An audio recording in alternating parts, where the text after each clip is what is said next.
کہ ہندو کا میرے پاس ایک میسج آیا کہ میں مگر مجھے پتا چلا ہے کہ جیسے ہندوؤں میں ذات پات کا فرق ہے، اسلام میں بھی ایسا فرق بولو بھائی ہے۔ تو میں دبئی میں تھا جب ان کا واٹس ایپ پہ میسج آیا، تو میں نے کہا میں جب پہنچوں گا تو مجھے کال پہ بات کرنا، میں دبئی میں واٹس ایپ پہ کال نہیں ہوتی تو میں آپ کو اس کا جواب دوں گا۔ تو انہوں نے کہا میں مسلمان ہونا چاہتا ہوں مگر یہ ذات پات کا فرق کس میں ہے؟ تو مسلمانوں میں بھی ہے۔ تو میں نے کہا مسلمانوں میں ہے، یعنی اگر فون آیا نا تو میں اس کا جواب دوں گا، مسلمانوں میں ہے مگر اسلام میں بولو نا یار نہیں ہے۔ مسلمانوں میں، سب مسلمانوں میں بھی نہیں ہے۔ عربوں میں بڑی عصبیت ہے اور مختلف قوموں میں بڑی عصبیت ہے، وہ اجمی ہے، یہ پاکستانی ہے، یہ فلانا ہے، یہ ڈمکانا ہے، لیکن ایسے بھی لوگ ہیں۔ شیخ صالح العثیمین سعودی عرب کے بڑے عالم تھے، عربوں میں آپ جاؤ نا تو آپ کو واضح عصبیت نظر آتی ہے کہ وہ عرب کی ایک ان میں تکبر ہے کہ ہم عرب ہیں۔ میں سمجھتا تھا سب میں ہے، لیکن میں نے شیخ صالح العثیمین بڑے عالم ہیں ان کا بیان سنا تو مجھے اندازہ ہوا الحمدللہ سب میں نہیں ہے۔ انہوں نے بیان میں کہا کہ یہ جو عرب اسرائیل کی جنگ ہے نا، اس میں کبھی بھی عربوں کو فتح نہیں ہوگی۔ یہ بیان میں نے ان کا سنا۔ سوال پیدا تو کیوں بھائی بڑی عجیب بات کر رہے ہیں نا۔ انہوں نے کہا اس لیے کہ اللہ نے اسلام کی مدد کا وعدہ کیا ہے، عرب کی مدد کا وعدہ نہیں کیا۔ انہوں نے کہا اس جنگ کو جب نام دو گے نا اسلام اور اسرائیل کی جنگ، مسلمانوں اور اسرائیل کی جنگ، پھر اس میں اللہ کی مدد۔ کتنی خوبصورت بات کی، حالانکہ خود عربی ہیں۔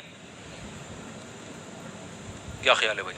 انہوں نے کہا اس جنگ پہ لیبل ہی غلط لگ رہا ہے، عرب اسرائیل جنگ، تو اللہ کیسے مدد کرے گا؟ اللہ نے عرب کی مدد کا وعدہ، نبی صلی اللہ علیہ وسلم عربوں کو مقام دلانے نہیں آئے تھے، اسلام کو دنیا میں غالب کرنے آئے تھے۔ آپ اگر عربیت کو فروغ دینے کے لیے آتے تو آپ صلی اللہ علیہ وسلم کی تلوار سب سے پہلے عربوں کے خلاف نہ اٹھتی۔ عرب کے خلاف غزوہ بدر پہلی جنگ ہے، کس کے خلاف ہوئی تھی؟ عرب کے۔ عرب میں کس کے خلاف؟ قریشیوں کے خلاف۔ قریشیوں میں کس کے خلاف؟ ہاشمی کے خلاف، جو نبی کی قوم کے لوگ تھے۔ ہاشمیوں کے خلاف جنگ ہوئی ہے سب سے پہلے، جو نبی کے قوم کے تھے۔ پتہ چلا اسلام کی جنگ نظریات کی بیس پر ہوتی ہے، قوم کی بیس پہ نہیں ہوتی۔ نظریہ مختلف تھا، وہ بت پرست تھے، اور آپ صلی اللہ علیہ وسلم دعوت کس کی دے رہے تھے؟ توحید کی۔ تو لڑائی ہوئی ہے دونوں میں۔ ایک ہی اگر قوم کے لیے آتے تو آپ کی لڑائی سب سے پہلے فارسیوں کے خلاف ہوتی۔ سمجھ میں آ رہی ہے بات؟ سب سے پہلے کس کے خلاف ہوتی؟ اپنی قوم کے خلاف نہ ہوتی۔ سب سے پہلے آپ کی تلوار اپنی قوم کے، اپنے سگے رشتہ داروں کے خلاف چلی ہے۔ حضرت سلمان فارسی رضی اللہ تعالیٰ عنہ جب فارس پہنچے نا، ایران پہنچے جنگ کے لیے، جہاد کے لیے، تو خود کہاں کے، کس قوم کے تھے؟ فارس کے۔ فارس کے تھے، جنگ کی قیادت کر رہے تھے عربوں کی۔ کس کی قیادت کر رہے تھے؟ عربوں کی۔ پیچھے سارے صحابہ عرب، قریشی، ہاشمی۔ تو حضرت سلمان فارسی کمانڈر تھے، تو تابعین، تبع تابعین جو عرب تھے، انہوں نے کہا آپ سے کمانڈر سے اجازت مانگی کہ آپ ہمیں اجازت دیں ہم حملہ کریں۔ انہوں نے فرمایا نہ نہ نہ، نبی نے ہمیں حکم دیا پہلے 3 دن کیا دو؟ دعوت دو، جنگ میں جلدی مت کرو، 3 دن دعوت دو۔ تو دعوت دینے کا انداز کیا تھا؟ فارس کے پاس گئے، اپنی قوم کے لوگ، کہنے لگے یا اہل فارس انا رجل منکم ترون العرب یطیعوننی۔ کیا اسٹائل تھا کہ اے اہل فارس تمہاری قوم کا آدمی ہوں، اجمی، لیکن عرب میرے ماتحت ہیں۔ یعنی تمہاری قوم کا آدمی کمانڈ کس کی کر رہا ہے؟ عربوں کی، جو کبھی کسی کو امیر بنانے کے لیے اپنے لیول کا نہیں سمجھتے تھے، کمانڈر کہاں سے بناتے تھے؟ یار پولیس بلواؤ، فوراً فون کرو، بہت سیریس مسئلہ ہے۔ ارے عرب میں تو یہ بدبو تھی کہ ہمارے جیسا، اجمی کا مطلب گونگے، صحیح نا؟ جانوروں کو اجمی کہا جاتا ہے اس زمانے میں۔ اجما کا لفظ جو ہے نا جانور کے لیے استعمال ہوتا ہے، تو ہمیں بھی کیا کہتے تھے؟ جانور، اجمی، بولنا ہی نہیں آتا، فساد تو ہم میں ہے، بہت گھٹیا سمجھتے تھے۔ تو یہ لفظ چونکہ اب رائج ہو گیا، تو اب رائج ہو گیا تو ختم نہیں کیا، کیونکہ جو کوئی لفظ رائج ہو جاتا ہے نا پھر اس کو ختم کرنا مشکل ہوتا ہے، لیکن اصل میں آیا وہاں سے ہے۔ یہ جانور ہیں، جیسے گونگے جانور ہوتے ہیں ایسے یہ بھی ہیں، انہیں کیا پتا۔ تو سلمان فارسی کیا کہہ رہے ہیں اسلام کی کو حق ثابت کرنے کے لیے کہ ہماری لڑائی قوم کی بنیاد پہ نہیں ہے۔ کہیں یہ نہ سمجھا عرب کو اجمیوں پر حکومت کا شوق ہو گیا ہے، اگر ہوتا تو میں جنگ کا کمانڈر نہ ہوتا۔ ترون العرب یطیعوننی، تم دیکھ رہے ہو کہ عرب کس کی اطاعت کر رہے ہیں، جو کبھی اپنے پیرل نہیں مانتے تھے کسی کو، آج مجھے انہوں نے کمانڈر بنایا ہوا ہے مجھے۔ اور صحابہ بہت ساری جگہوں پہ حضرت سلمان فارسی کو مسجد اپنے نماز میں امام بنایا کرتے تھے کہ آپ صحابی رسول ہیں، آپ صاحب علم ہیں، آپ امامت کریں گے۔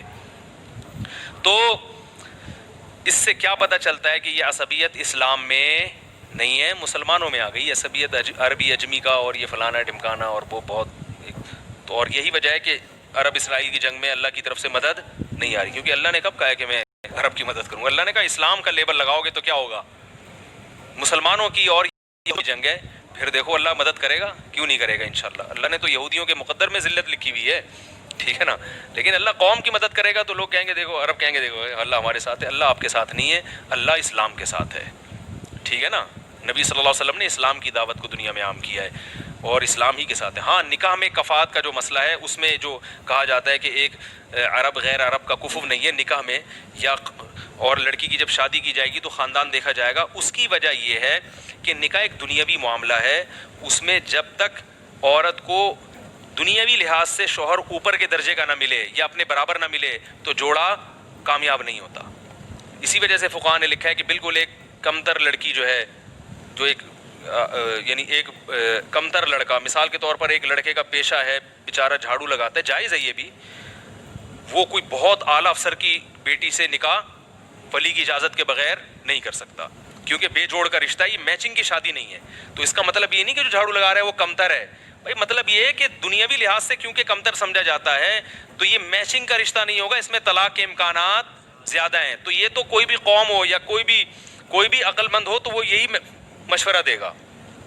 ہاں اس میں کوئی ایسی الگ سے اضافی خصوصیات ہیں جس کی وجہ سے وہ اس کا ہم پلہ ہو گیا تو پھر ٹھیک ہے، اور ولی کی اجازت سے تو بہرحال صحیح ہے، ولی کی اجازت کے ساتھ تو بہرحال درست ہے۔ تو وہ نکاح کے معاملے میں تو اسلام نے برابری کا وہ کیا ہے، مگر عمومی ماحول میں اسلام نے جو ایک ہمیں جو دعوت دی ہے وہ یہی ہے، ان اکرمکم عند اللہ اتقاکم، تم میں اللہ کے نزدیک سب سے افضل وہ ہے جو تقوی والا ہے۔ تبھی ہندوؤں میں جو سب سے پست قوم کے لوگ ہیں نا، کیا کہا جاتا ہے ان کو؟ شودر جو قوم ہے نا، سب سے کم، وہ زیادہ مسلمان ہوتے ہیں، اس لیے کہ ان کو اسلام میں وہی عزت ملتی ہے جو دوسرے مسلمانوں کی ہے۔ ہندوؤں کے ان کو کوئی لفٹ کرانے کے لیے تیار نہیں ہوتا، تو وہ مسلمان ہو جاتے، ان کو پتہ ہے مسلمان ہمیں اپنے جیسا سمجھ لیں گے، ہماری قوم ہمیں اپنے جیسا نہیں سمجھے گی، تو مسلمان سمجھتے ہیں کوئی فرق نہیں ہے۔ میں ایسے علماء کو جانتا ہوں، ایک شودر قوم کا ہندو مسلمان ہوا، انہوں نے اپنی بیٹی دی ہے اس کو، پہلے چیک کیا کہ صحیح بھی ہے یا نہیں ہے اور نکاح کر دیا۔ تو اگر وہ دیکھتے ہیں کہ بھئی یہ پکا ہے اور اس کے پرانے جراثیم سارے اس میں ختم ہو گئے ہیں تو پھر وہ کفات کا مسئلہ بھی ختم ہو جاتا ہے۔ باپ تو یہی تو دیکھے گا نا کہ کفو ہے یا نہیں ہے، تو اس بیس پہ وہ کر دے گا نکاح، تو ایسا ہوا ہے۔ تو اس لیے اسلام کے بارے میں جو کہا جاتا ہے کہ قوموں کا وہ ہے، وہ مسلمانوں میں ہے اور وہ بھی سب میں نہیں، اسلام میں ایسا بولا بھائی نہیں ہے۔